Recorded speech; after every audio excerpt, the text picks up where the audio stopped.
You are welcome to another episode of LFN What's Your Say? The #1 listening show where we discuss real issues with real people like you. We are still featuring R. Kelly. Real name Robert Sylvester Kelly. Also known as the R&B King. Just when the defense seems more than ready to make a meaningful argument and the government is technically chickening out and seeking extensions, the government is at it again, playing delaying tactics to ensure they have as much time as possible to plan their sabotage of justice. Just like they did when they intentionally delayed the trial process for 2 years using the COVID-19 as an excuse, as if to say a teleconference hearing was not possible. During this period, they made sure to corrupt the prison system and illegally access confidential prison communications between R. Kelly and his attorneys, as well as with his girlfriends, to use against him in an act of witness tampering. Like we have time and again reported about this serious infringement on R. Kelly's rights, the government ensured they delay the journey to trial and keep R. Kelly locked up at the MCC, where they could perform all kinds of crimes against him, breaking the law multiple times in the name of keeping it, and like that R. Kelly was prejudiced and all his amendment rights violated, leading to a wrongful conviction. It's therefore logical that we become suspicious if the same government is now demanding that the appeal tribunal seating is postponed to a later date. It has left many wondering what the kings of corruption could be plotting to sabotage the appeal process in their favor, but they are certainly being watched. The main reason the government is so afraid of this appeal process is they know exactly how they secured the 2 wrongful convictions, first in New York and later on in Chicago. They know they did achieve these false wins partly by breaking the law themselves, and largely by submitting a wrongful indictment that featured alien charges which were non-related to the case against R. Kelly. A case analyst suggested they are likely delaying the process to find answers for these bogus charges that were smuggled onto the charge sheet, for which they have no real explanation whatsoever. The government will have to explain why they RICO charged R. Kelly knowing well he operated no illegal enterprise. They will also have to explain their interpretations of the Mann Act and child labor charges, which remain hanging with no relevance to R. Kelly's case.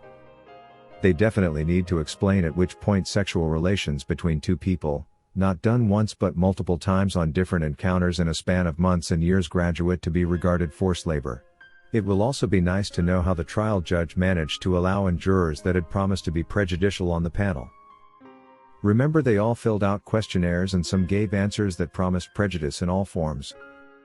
With several of the jurors having watched the Surviving R. Kelly documentary, there is no doubt they were already biased and these were supposed to be dismissed from the team.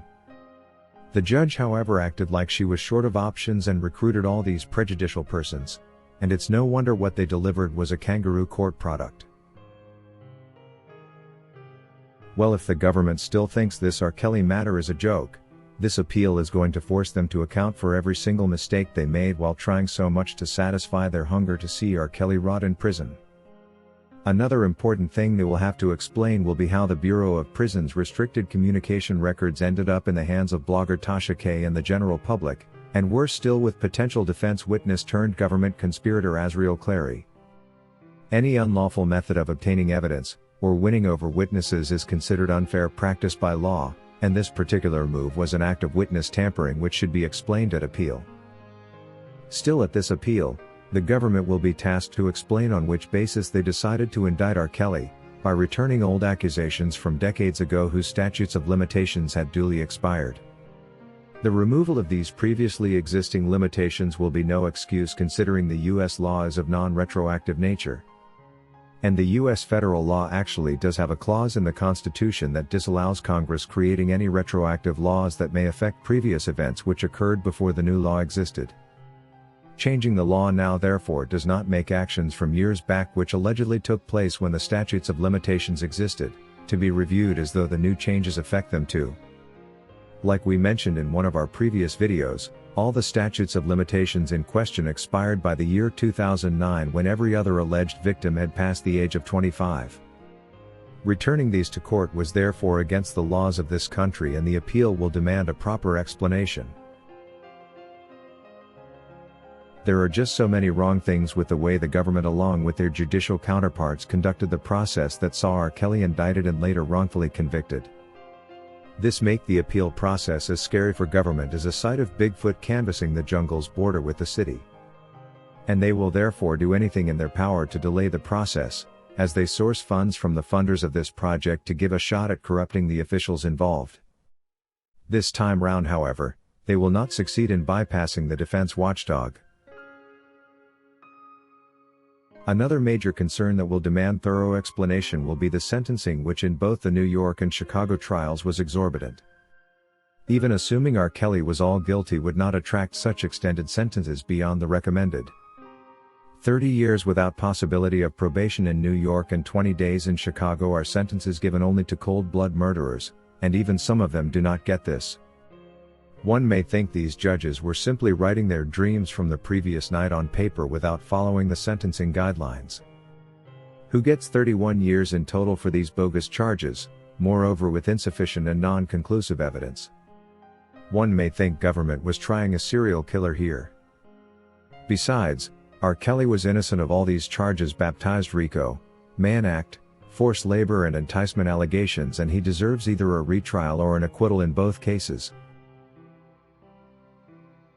According to Quanah Jones, the government and trial courts has better prepare for this because Bonjean is getting ready to swipe all of them clean. Just like us, R. Kelly's true fans and supporters, Bonjean too is tired of the lies and will stop at nothing to expose the injustice that saw R. Kelly misjudged and wrongfully imprisoned for all these years.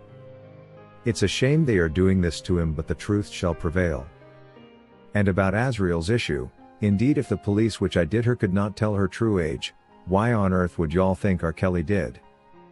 No one knows a woman's age apart from her biological parents, who equally lied she was 18 and allowed her to date him, texting him pretending to be Azriel and seducing him with text messages. Personally, no one ever believes my age when I tell them, because people these days do not look their age, and so, all we are left to rely on is their word and that of their parents if they are young adults. According to Debbie Jackson, all these judges and prosecutors' behavior is beyond reprehensible. All of them should lose their jobs as well as any pension or any other benefits that they may qualify for. The way this man has been treated is something I've never seen before, and certainly, I don't understand why it happened this way. Here's Donald Trump that has 90+ federal and state indictments with no real consequences. I've been praying that at least one of these appeals judges will stand up for what they know is the right thing to do. One thing about it, once he is released, a whole lot of heads are going to roll for this BS. My thoughts and prayers are with you, Kels.